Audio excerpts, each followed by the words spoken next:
Okay, so we're diving into some pretty interesting waters today, getting a global view of things. You shared this video, Shellen explains, and it really breaks down the U.S. interest rate cuts and, like what happens next. Yeah, it's a big topic, a lot of moving parts. For sure. So we'll try to hit the highlights, right?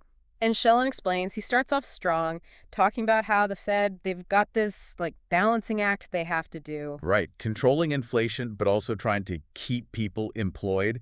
He calls it their mandate. Yeah, their mandate. And that sounds almost impossible, right? To balance those two, especially these days. Well, and he points out that a lot of other central banks, Europe, Japan, they mainly just focus on inflation. The Fed's got this dual thing going It on. makes it tougher for sure. Okay, so then he gets into these recent rate cuts. The Fed's saying inflation has cooled down enough, time to stimulate the economy again. Aiming for a pretty big drop, too, from like 5.25% down to 2.75 within a year. That's a big drop. So are they going to like overcorrect? Well, everyone's hoping for that soft landing, right? That's what Yellen explains, calls it, bringing everything down without crashing the economy. Easier said than done, I'd imagine. Definitely. But it gets even more interesting because he goes beyond just the numbers, the inflation and jobs reports. Oh, yeah, there's always more to the story. So what else is the Fed looking at? Well, he talks about the stock market first, how it's so tied to the real economy. If the market tanks, the Fed feels the pressure to, step in and do something. Makes sense. They don't exist in a vacuum or anything. Right. And then, of course, there's always the politics of it all, especially with the elections coming up. Oh, right. He mentioned that. Like cutting rates too early could look like they're trying to help the current administration. Exactly. But then if they wait too long and things go bad, that looks bad too. Yeah. No winning move, really, Tough spot to be in. for sure. And then on top of all that, there's the whole global angle. Sheldon explains, talks about how the value of the dollar plays into all this too. Oh, right. Because if the dollar weakens too much, Exactly. It can really mess with the U.S. economy and force them to make even more adjustments. then they're trying to juggle like a million things at once. Domestic issues, global impact, politics. It's a lot. It really is.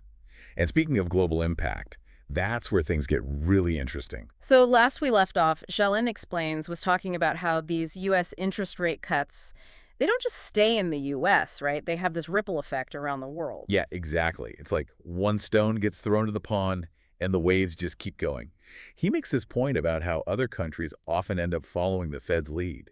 Like, oh, the U.S. is cutting rates, maybe we should too, but why though? Like, what's the thinking there? Well, he explains it's all about staying competitive. Like if one country's offering lower interest rates, investors are going to go where the money's flowing. Right, got to chase those returns. Exactly. So other countries, they kind of get pressured to lower their rates too, just to keep up. It's like this weird race to the bottom almost. But then doesn't that just create like a global bubble?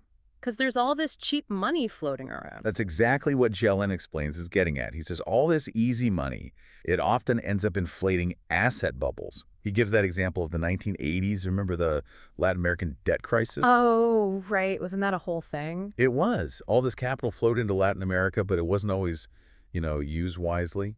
And then when interest rates eventually went back up, it caused a wave of defaults, a huge mess. So it's like everyone's trying to keep the party going, but eventually the music stops. And then what? Japan in the 85s, that was another bubble, wasn't it? Yeah, huge bubble there. And then the Asian financial crisis in the 90s. And the US housing bubble in the 2000s. It's like clockwork almost. It really does make you wonder. And Yep. even more recently, right?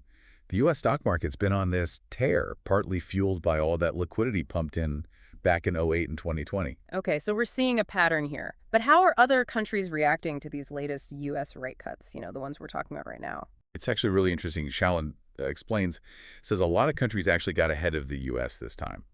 They were already seeing slower growth and lower inflation, so they had more room to cut rates early. So they jumped the gun. Interesting. But are there any, like, outliers? Anyone doing something completely different? He mentions Japan, their whole other story. They've been dealing with deflation, which is kind of like the opposite of inflation. And Wait, so prices are going down? That sounds good. Maybe. it sounds good on the surface, but it can actually really mess things up too. It can lead to this downward spiral where people just delay spending, hoping prices will drop even more. Oh, I see. So Japan's doing what? Raising rates to fight deflation? That's exactly it. Mm-hmm. They're kind of swimming against the current right now. And then you got Russia. Their situation's a whole other beast. With what's going on in Ukraine, their inflation's through the roof. Right, so they're doing the opposite, raising rates like crazy. Yep, they've had to slam on the brakes to try and get things under control. So it's like a global economic choose-your-own-adventure. Everyone's dealing with their own unique set of problems. That's a good way to put it. And that's kind of what makes this whole thing so fascinating and honestly kind of unnerving, right? Yeah, for sure. Makes you wonder how it's all going to play out. Hmm. So where does all of this leave us? I mean, we've been talking about these global economic forces, different countries doing different things. It's a lot. Yeah, it can feel overwhelming, right? Like, Right. how do we even make sense of it all? Xiaolin explained, he actually addresses that toward the end of the video. Oh, does he have like a magic solution? If you laugh, not exactly, but he does make this really important point. We can't get too caught up in trying to predict everything perfectly. Like trying to time the market or something? Right. He says it's more about understanding the big picture, Yeah. like what are the major forces at play and how might they affect our own decisions, especially when it comes to, our money. So instead of trying to become like expert economists overnight, we should just try to learn what we can and use that knowledge to make better choices, right? Exactly. He ends with a few questions, actually, for us to think about. Oh, I like that. Like what? Well, one of them was, where do we think the smart money is going right now? Given everything we've learned about these interest rate cuts, where do we think the big investors are putting their cash? Ooh, that is a good question. Makes you think, huh?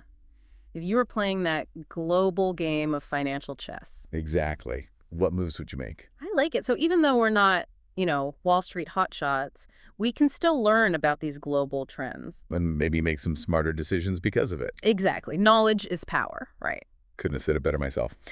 Well, there you have it, everyone. Another deep dive in the books. Hopefully you learned something new today, or at least have some new questions to ponder. Thanks for joining us.